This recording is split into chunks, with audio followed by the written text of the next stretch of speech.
প্রচন্ড নাক ডাকছে, এই তুমি ঘর থেকে বের হয়ে যাও। স্বামী বা স্ত্রী এই কমপ্লেনটি খুব কমন, তাই না? স্বামীর বা স্ত্রীর নাক ডাকার কারণে পাশে ঘুমানো যায় না, খুব কমন প্রবলেম। এই নাক ডাকাটাকে আপনি হয়তো চাইলে ইগনোর করতে পারেন বা আপনি ভয়ও পেতে পারেন, দুটোই আপনার উপর নির্ভর করবে আমার কথাগুলো শোনার পরে আপনি কি করবেন সেটার উপর। নাক ডাকাটা মানুষের একটি সমস্যা, এগুলো অনেকগুলো কারণে হয়। যেমন ধরেন যাদের একটু স্বাস্থ্যবান মানুষ থাকে তাদের নাক ডাকার প্রবলেমটা একটু বেশি, অ্যালকোহলিক যারা তাদের নাক ডাকার ব্যাপারটা একটু বেশি থাকে, আর কিছু রোগ আছে সেই রোগের কারণেও নাক ডাকার হতে পারে। সেক্ষেত্রে আপনার করণীয়, প্রথম করণীয় হচ্ছে আপনাকে weight loss, lifestyle modification, weight loss করতে হবে। নাম্বার 2, অ্যালকোহল বা যে কোনো ধরনের অ্যালকোহলিক ফুড আপনাকে অ্যাভয়েড করতে হবে। Number 3, fatty food, any type of fatty food, এটা আপনাকে অ্যাভয়েড করতে হবে। নাম্বার 4, টেনশন ফ্রি স্লিপ আপনার খুব প্রয়োজন। টেনশন নিয়ে ঘুমাতে গেলে আপনার নাক ডাকার পরিমাণটা বেড়ে যায়। এই জিনিসগুলো প্রাথমিকভাবে আপনাকে করতে হবে। এরপরেও দেখলেন যে হ্যাঁ আমি তো আমার লাইফস্টাইল মডিফাই করলাম, আমি অ্যালকোহল ছেড়ে দিলাম, তারপরও নাক ডাকছি, তখন আমাদেরকে মনে করতে হবে আপনার কোনো না কোনো জায়গায় কোনো প্যাথোলজি আছে।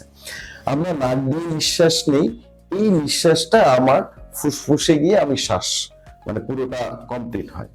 এই যে জায়গাগুলো, বিশেষ করে নাকের এই জায়গা থেকে শুরু করে গলার এখানে ঢোকা পর্যন্ত, এই জায়গায় কোন রকমের কোনো যদি অবস্ট্রাকশন থাকে তখনই আমাদের যে শব্দটা উৎপন্ন হয় সেটাকে আমরা নাক ডাকা বলি।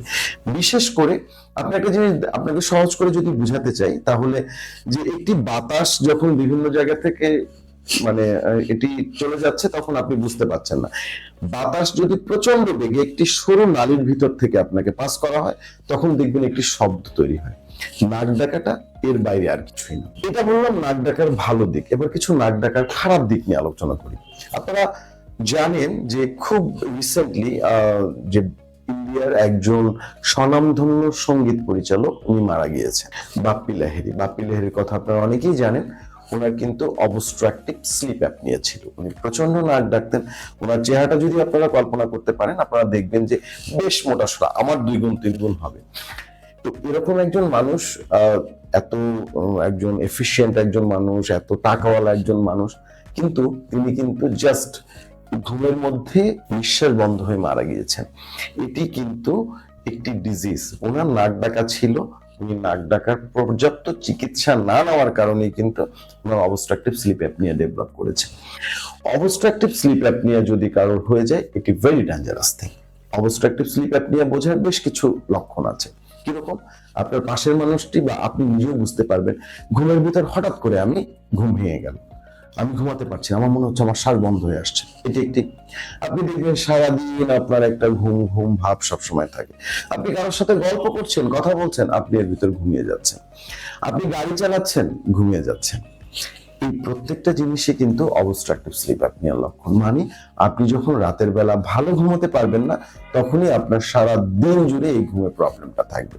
এই ধরনের ক্ষেত্রে একদমই একদমই একদমই অনুরোধ থাকবে আপনারা দেরি করবেন না, দ্রুত পর্যায়ে একজন নাক কান গলা চিকিৎসকের পরামর্শ নেবেন। বেশিরভাগ ক্ষেত্রে এগুলো ড্রাগ ট্রিটমেন্টে বা কনজারভেটিভ ট্রিটমেন্টে ভালো হয়ে যায়। যখন ভালো না হয় তখন আমরা এক ধরনের মেশিন ব্যবহার করি। সেক্ষেত্রেও যদি দেখি যে এটা ভালো হচ্ছে না তখন আমরা সার্জারিতে যাই।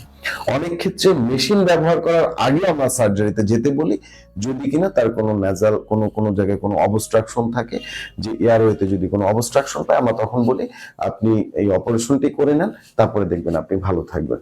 তবে কিছু কিছু ক্ষেত্রে এবং ম্যাক্সিমাম ক্ষেত্রেই স্লিপ সার্জারি করে পুরোপুরি সুস্থ হওয়া যায় না। স্লিপ সার্জারির পরেও আপনাকে মেশিন ব্যবহার করার প্রয়োজন হতে পারে। মোদ্দা কথা, আপনাকে ভালো ঘুমাতে হবে। ভালো ঘুমাবেন, ভালো থাকবেন, সুস্থ থাকবেন, স্বাস্থ্যবান থাকবেন। ধন্যবাদ আপনাদেরকে।